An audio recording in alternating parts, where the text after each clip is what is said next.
कि हमको टांग फंसा देनी है। हमारी मर्जी के बगैर कोई सरकार नहीं बन पाएगी। अब ये बात याद रख लो। ईपीएस 95 वालों को भूलना पड़ेगा कि वो हिंदू हैं। ईपीएस 95 वालों को भूलना पड़ेगा वो मुसलमान हैं। ईपीएस 95 वालों को भूलना पड़ेगा वो दलित हैं। ईपीएस 95 वालों को भूलना पड़ेगा वो ब्राह्मण हैं। ईपीएस 95 वालों को भूलना पड़ेगा वो ओबीसी हैं। उनको एक ही चीज याद रखनी पड़ेगी कि वो बुजुर्ग हैं, वो पेंशनर हैं और इसी मुद्दे पे हमारा वोट हो।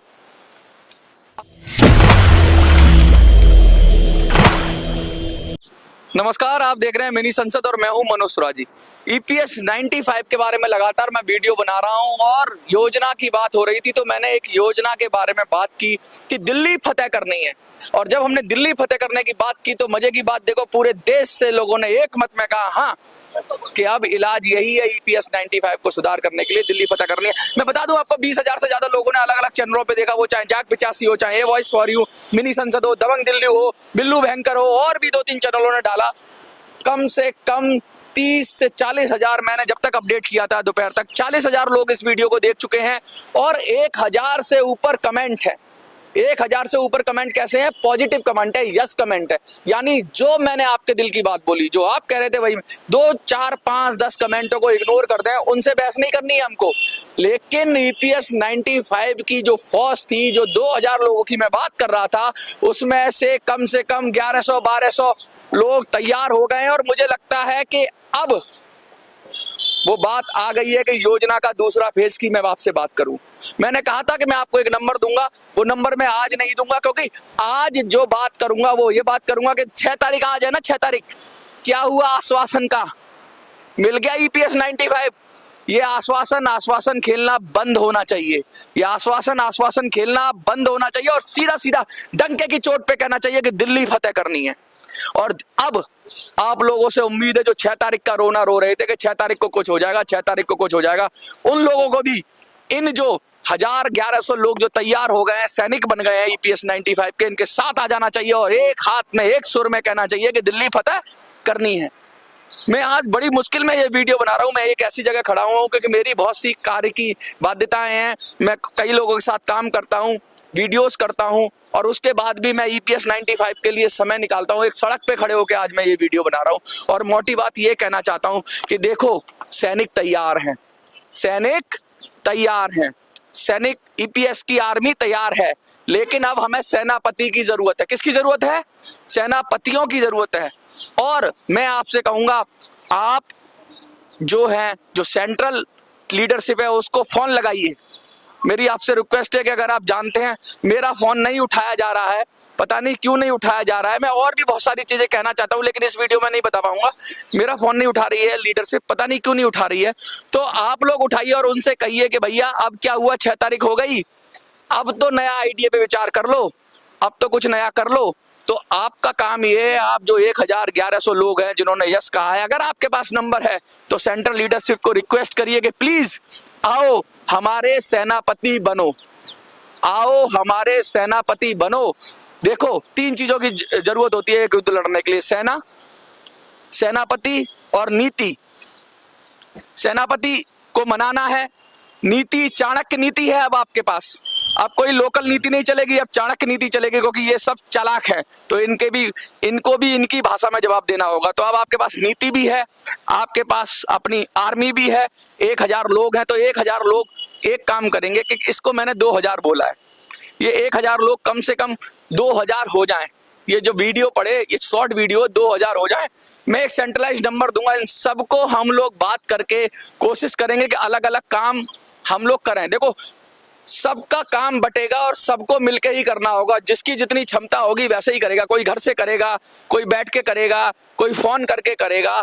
लेकिन एक बड़े दुख की बात है, मैंने कहा गुजरात का नाम मैं भूल गया था, कल किसी शख्स ने मुझे याद दिलाया कि गुजरात का नाम तो आप भूल गए, गुजरात का भी नाम लेना चाहता हूँ। गुजरात से भी बहुत लोगों ने यस कहा है, तो मैं फिर से कहता हूँ, मिजोरम, मणिपुर, नागालैंड, असम, अरुणाचल प्रदेश, त्रिपुरा, मेघालय, वेस्ट बंगाल, झारखंड, उड़ीसा, मध्य प्रदेश, गुजरात, महाराष्ट्र, बिहार, उत्तर प्रदेश, पंजाब, हरियाणा, उत्तराखंड, झारखंड, पंजाब, कश्मीर, केरल, आपका आंध्र प्रदेश, तेलंगाना, तमिलनाडु, कर्नाटक, गोवा, दमनदीप, सब जगह से लोग तैयार हैं, मणिपुर, सब जगह से लोग तैयार हैं।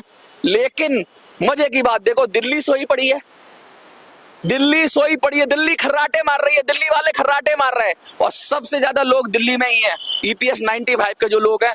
तो क्या हमारी बात दिल्ली वालों तक नहीं पहुंच रही है? अगर नहीं पहुंच रही है और आपके फोन में नंबर है किसी दिल्ली वाले का, तो उसको कान में बजाओ ना यार, फोन उसको फोन करो। ये आप 1000 लोग, ये आपका काम है। मैं अपना काम कर रहा हूं, मैं आपको रोज नई चीजें बता रहा हूं, मैं अपने स्तर पे कर रहा हूं। देखो, पहले हम 2-3 चैनल थे, अब 7-8 चैनल हो गए आपकी आवाज बनने के लिए। कल का वीडियो 7 चैनलों पे गया है, मेरे 7 चैनलों पे, और ये संख्या दिन दिन बढ़ेगी। एक दिन 50 चैनल यही बात बोलेंगे कि दिल्ली फतह करनी है। और दिल्ली फतह करने का मतलब क्या है कि फौज चाहिए, सेनापति चाहिए। फिर मैं नीति बताऊंगा कि किस नीति से दिल्ली फतह करनी है और कैसे हम EPS 95 ले लेंगे। एक व्यक्ति ने कहा है कि हमने EPS मांग मांग के थक गए हैं, राष्ट्रपति को लिख लो, पत्र लिख लो, उसको लिख लो। ये सब चीजें बेकार है, अब मांगना है ही नहीं, अब तो हमें टांग फंसा देनी है। कुछ लोग पकड़ पा रहे हैं मेरी बात, बहुत ही इंटेलिजेंट लोग हैं, वो थोड़ा थोड़ा समझ रहे हैं मेरी बात को, और वो समझ रहे हैं कि मैं क्या कर रहा हूं, और उन्होंने सहमति भी दी है। मैं उन्हीं लोगों को कहना चाहता हूं जो मेरी बात को समझ गए हैं, और मैं और थोड़ी थोड़ी बातें और समझाऊंगा आपको कि हमको टांग फंसा देनी है। हमारी मर्जी के बगैर कोई सरकार नहीं बन पाएगी। अब ये बात याद रख लो। EPS 95 वालों को भूलना पड़ेगा कि वो हिंदू हैं, EPS 95 वालों को भूलना पड़ेगा वो मुसलमान हैं, EPS 95 वालों को भूलना पड़ेगा वो दलित हैं, EPS 95 वालों को भूलना पड़ेगा वो ब्राह्मण हैं, EPS 95 वालों को भूलना पड़ेगा वो OBC हैं। उनको एक ही चीज याद रखनी पड़ेगी कि वो बुजुर्ग हैं, वो पेंशनर हैं, और इसी मुद्दे पे हमारा वोट हो।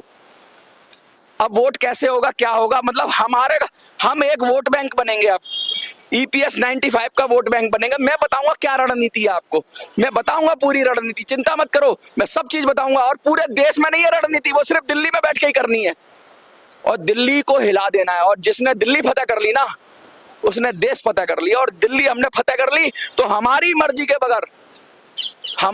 के बगैर कोई सरकार नहीं बनेगी, और हमारी मर्जी जो भी सरकार बनाएगा वो हमारी बात सुनेगा, क्योंकि हम इस स्थिति में होंगे कि हम सरकार को मजबूर कर देंगे कि सरकार इतने करोड़ों करोड़ लोगों की बात सुने। अब मजबूर करेंगे, गिड़गिड़ाएंगे नहीं, खुद मजबूर नहीं होंगे, मजबूर करेंगे। जीतना है तो जीतेंगे, लड़ेंगे, फतेह करेंगे, दिल्ली फतेह करेंगे। प्लान बताऊंगा, लेकिन आज का काम फिर से मैं बता दूं आपको। एक तो आपको फिर से यस लिख देना है कि आपको, और अपनी अपनी जगह का स्टेट का लिख देना है। और दिल्ली वालों, हरियाणा वालों, और ये आसपास के NCR वालों, यार कहाँ सो गए हो? खड़े हो जाओ। तुम नहीं खड़े हो रहे हो, बताओ। उड़ीसा से, बंगाल से, केरल से, मध्य प्रदेश से, गुजरात से, पता नहीं कहाँ कहाँ से लोग खड़े हो गए। तुम सो रहे हो, तुमको जगना होगा, और तुमको जगना होगा, क्योंकि तुमने ही सब कुछ करना है। ये लोग तो बस ये हैं, आपकी मदद करेंगे, दिल्ली वालों को जगाना है। आपके फोन में कोई दिल्ली वाले का नंबर हो EPS 95 का, तो उसको जगाइए, फोन करिए और कहना कि फतेह की तैयारी करो। और अब EPS वालों की चलेगी, और EPS वाले ही मैदान में आएंगे। और अपनी सेंट्रल कमेटी को बात करिए, जो हमारी सेंट्रल कमेटी है, उनको बोलिए कि भैया आओ और नेतृत्व संभालो, फौज तैयार है, और मैं इंतजाम, जहां मेरी क्षमता होगी मैं इंतजाम करूंगा, जो भी रिसोर्सेज हैं वो भी इंतजाम करेंगे, हम सब मिलके करेंगे। बताऊंगा धीरे धीरे, लेकिन अभी साइबर काम ही करना है। अभी हमें सोशल मीडिया पे ही काम करना है। हमें अभी सोशल मीडिया पे बहुमत बनाना है, एकजुट करना है लोगों को। और जैसे ही हमारे एकजुट खुल गए, एक दिन के अंदर आप देखना क्या होता है। देखते रहिए मिनी संसद।